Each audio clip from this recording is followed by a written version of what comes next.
اور نااہلی ہے।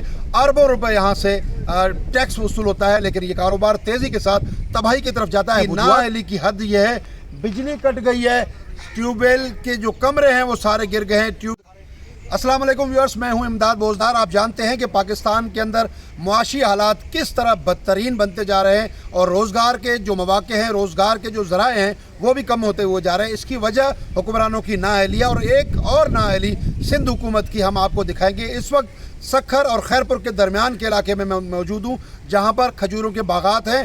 اربوں روپے یہاں سے ٹیکس وصول ہوتا ہے، اربوں روپے کا یہ کاروبار ہے، لیکن یہ کاروبار تیزی کے ساتھ تباہی کی طرف جاتا ہے۔ وجوہات کیا ہیں؟ یہ وجوہات ہم آپ کو بتائیں گے۔ شہید ذوالفقار علی بھٹو جو کہ پاکستان پیپلز پارٹی کے سربراہ ہیں، ان کی جانب سے یہاں پر کوشش کی گئی اور انہوں نے ان علاقوں میں سے تھور اور پانی جو زہریلا پانی ہے اسے نکالنے کے لیے یہاں پر اسکارپ کا قیام عمل میں لایا اور اسکارپ کے ذریعے یہاں پر ٹیوب ویل لگا کر زہریلے پانی کو منتقل کیا جاتا تھا سمندر کی طرف۔ لیکن صورتحال اب یہ ہے کہ 22 کے قریب یہاں پر ٹیوب ویل لگے ہوئے ہیں اور اس کے ساتھ ساتھ ڈرینیج کا یہاں جو نظام موجود ہے، دونوں اطراف جہاں پر ایکسین الگ الگ ہے، عملہ موجود ہے۔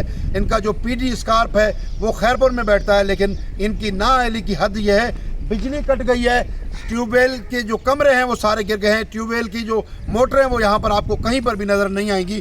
لیکن یہاں آپ کو آج بھی یہ درس دیا جاتا ہے کہ ہم لوگ ترقی دے رہے ہیں، عام لوگوں کا بھلا کر رہے ہیں، عام لوگوں کو سہولیات فراہم کر رہے ہیں۔ یہ سہولیات کوئی نہیں دی جا رہی، سہولیات جو دی جا رہی ہے وہ مناظر آپ خود دیکھ رہے ہیں۔ کئی برس گزر گئے، 10 سال کا عرصہ گزر گیا، یہ ٹیوب ویل یہاں سے ختم ہو گئے، ان کے نشانات رہ گئے ہیں۔ لیکن اس محکمے کے عملداروں کو، اس محکمے کا عملہ ہے، اس کو آج بھی تنخواہ دی جاتی ہے، وہ مراتیں لیتے ہیں، لیکن حکومت اور انتظامیہ کی نااہلی کے نتیجے میں یہاں پر تیزی کے ساتھ قومی خزانہ لٹ رہا ہے، عام لوگوں کے مسائل بڑھ رہے ہیں، اس پر کوئی توجہ دینے کے لیے تیار نہیں ہے۔ یہ ٹیوب ویل جو یہاں پر نصب ہوتا ہے اور یہاں سے تھور کا پانی جو ہے اسے ڈرین کے ذریعے نکالا جاتا ہے۔ آپ خود دیکھیں، یہ بجلی کے کھمبے ہیں جہاں پر آپ کو کوئی تار نظر نہیں آ رہی۔ یہ آج کی بات نہیں، کئی عرصے سے یہ سلسلہ ہے، گزشتہ 10 برسوں کا حساب کون لے گا؟ اور اس طرح کے یہ جو مناظر جو ہم دیکھ رہے ہیں، جو اپنے ناظرین کو دکھا رہے ہیں، ظاہر ہے یہ سارے مناظر محکمہ ایریگیشن اسکارپ ڈپارٹمنٹ جو ہے اس کو بھی معلوم ہے، اس کے افسران کو بھی معلوم ہے، لیکن وہ اس پر توجہ دینے کے لیے تیار نہیں ہے۔ اس لیے تیار نہیں ہے کہ وہ سب کہیں نہ کہیں کسی نہ کسی طرح مال بٹورتے ہوئے آپ کو نظر آ رہے ہیں۔ یہ ڈرین ہے جہاں سے پانی کو سک کر کے آگے کی طرف بھیجا جاتا ہے تاکہ یہ پانی نکل جائے، زمینیں آباد ہوں، کھجور کا فصل تیزی کے ساتھ، مضبوطی کے ساتھ آگے کی طرف ترقی کرے۔ یہ کھجور کے جو باغات ہیں وہاں یہ آپ کو تھور کا پانی نظر آ رہا ہے۔ آگے کے بہت سارے ایسے مناظر ہیں جہاں زہریلا پانی اور کھارا پانی آپ کو نظر آئے گا، جسے نکال کرنے کے لیے عملہ موجود ہے، لیکن وہ گھر بیٹھا ہوا ہے، گھر بیٹھ کر وہ وہاں پر تنخواہیں اور مراحت وصول کر رہا ہے، کوئی کام نہیں کر رہا، کوئی کارروائی نہیں ہو رہی۔ یہ ہے شناخت، یہ ہے نظام، یہ ہے انتظامی معاملات اور یہ ہے حکومت کی کارکردگی۔ آسمان پر اس وقت بھی آپ کو بادل نظر آ رہے ہیں۔ گزشتہ کئی دنوں سے بارش کا سلسلہ سندھ کے مختلف مقامات پر جاری ہے اور بارش کا پانی اسی ڈرین کے ذریعے نکالنا ہوتا ہے، لیکن کیسے نکالا جائے، کیوں نکالا جائے، یہ سوالات اب تک اپنی جگہ پر موجود ہیں۔ آگے دیگر مناظر ہم آپ کے سامنے گوش گزار کریں گے۔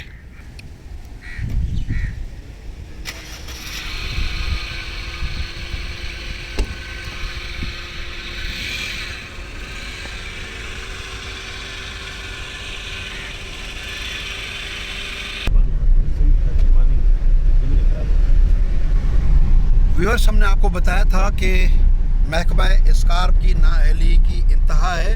جو سیم نالہ ہے وہ ختم ہو گیا، اس پہ قبضہ ہو گیا، زمینوں میں سارا سیم نال منتقل ہو گیا۔ یہ پانی جو زہریلا جس کی ہم نے بات کی، تھور کا پانی جو ہے یہ آپ کو نظر آ رہا ہے، یہ اس نے سارے زمین کو بنجر کر دیا، زمین تباہ اور برباد ہو گئی، اب یہاں فصل نہیں ہو سکتی۔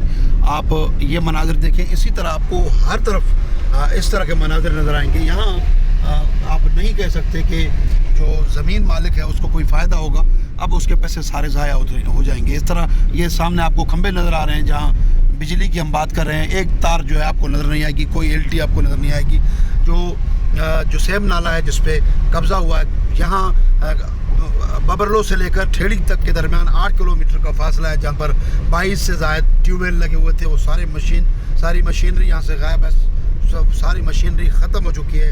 اور جو پمپ آپریٹر ہیں یہاں پر، جو چوکیدار ہیں یہاں پر، جو بیلدار ہیں، جو ان کی نگرانی کرنے والے افسران ہیں، وہ سارے کے سارے گھروں میں بیٹھ کر تنخواہ لیتے ہوئے دکھائی دے رہے ہیں آپ کو.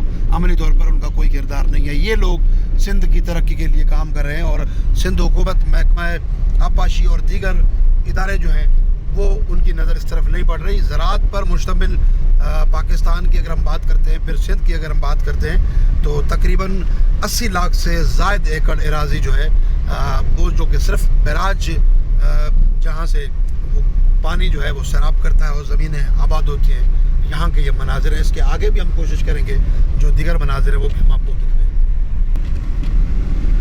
ویورس، یہ کارکردگی ہے سندھ حکومت کی، محکمہ اسکارپ کی. یہ آپ یہاں پر یہ سارا گندگی دیکھیں، یہ گھاس اگی ہوئی ہے، زمینیں بالکل یہاں پر بنجر بن گئی ہیں. اور یہ جو سیم نالہ جس کی بات کر رہے ہیں، یہاں اس کے اوپر یہ سارا جو صفائی کرنا ہر حال میں ان کی ذمہ داری ہے، صاف ستھرا رہے. یہاں سے جو تھور کا پانی ہے اس کے نکال قابل کرنا چاہیے. بیچ میں سیم نالے پر قبضہ ہے، اور جہاں سیم نالہ ہے وہاں پر یہ آپ کو گھاس اگی ہوئی نظر آ رہی ہے. اس سے ساری چیزیں ثابت ہوتی ہیں کہ ان کی کوئی دلچسپی نہیں. اور جو ٹیوب ویل سینٹر یہاں پر بنے ہوئے ہیں، جہاں ٹیوب ویل آپریٹر بیٹھتے ہیں، وہ سارے نشانات ہم نے آپ کو دکھائے.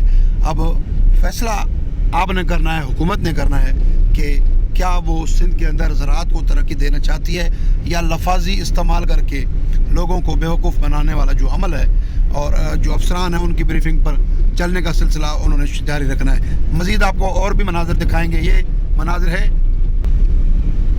سیم نالے پر. یہ گھاس دیکھ کر آپ اندازہ تو کر رہے ہوں گے کتنی کارکردگی ہے. 25 سے زائد بیلدار اور ان پر داروغے اور ان پر سپروائزر جو مقرر ہیں، جو تنخواہیں بھی لیتے ہیں، مراد بھی لیتے ہیں، جو ہر 2 ماہ کے بعد ان کو یہاں پر اس گھاس کو کٹوانا، صفائی کرانا، اس جو سیم نالہ ہے اس کو رن کرانا ان کی ذمہ داری ہے. لیکن یہاں پر آپ کو یہ جو مناظر دکھا رہے ہیں ہم، اس سے آپ کو کہیں پر بھی یہ دکھائی نہیں دے گا کہ یہاں انہوں نے کوئی کارکردگی دکھائی ہے، کوئی انہوں نے کام کیا ہے. ایسے لوگوں کو جیل میں جانا چاہیے، سخت کارروائی ہونی چاہیے، اور جتنے پیسے انہوں نے وصول کیے ہیں وہ سارے پیسے ان سے واپس وصول کر کے جرمانہ ان کے اوپر عائد کیا جانا چاہیے. کیونکہ ہمارا ملک معاشی طور پر تیزی کے ساتھ کمزوری کی طرف جا رہا ہے، اور زراعت کے ذریعے ہم اپنے ملک کو دوبارہ ترقی دے سکتے ہیں. لیکن زراعت خود اس وقت محتاج ہے، اور اس وقت زراعت کے جو حالات ہیں وہ بے یار و مددگار والے ہیں.